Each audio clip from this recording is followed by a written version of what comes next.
madamo pa kuntani isang gusto nga ipamangkot ang mga ugtunganon kaangot sa ginapropener nga 50 megawatt hyperscale AI data center sa Uton, Iloilo apang wala na nahisayran natapos ang pag-walkout sang proponent kadungan sang public consultation. Sa interview sang Bombo Radyo kay sangguni ang bayan member Maria Lorna Hinigo, iyaging pahayag nga luyag pa kuntani nila nga erased ang pamangkot kaangot sa elektrisidad, carbon emission, noise levels kag madamo nga iban pa nga issue.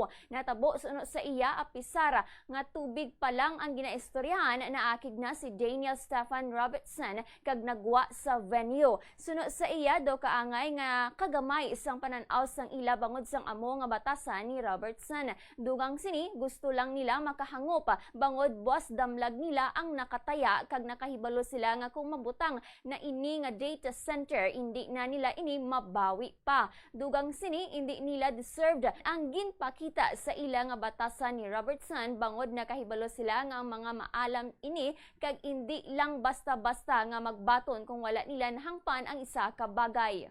That's why we are having this public hearing. Kasi mamangkot kami, i-clarify nila, tapos para ara bala ang confidence namon nga sa pag-acceptar namon sa ila, hindi man kami mag-go asunder. Kasi this is a community. And pag maput up na manobi, hindi na makuha mo ang pumuluyo, yung ma-question ginaya mo future namon diya ang nakataya, hindi deserve sa mga utunganon ang amo nga ginhimo sa amon kay people of Uton are intelligent man, we are intelligent, young generation namon are intelligent kag hindi kami pala basta-basta lang nga magtulong sang isa ka bagay nga wala sang insakto nga proseso.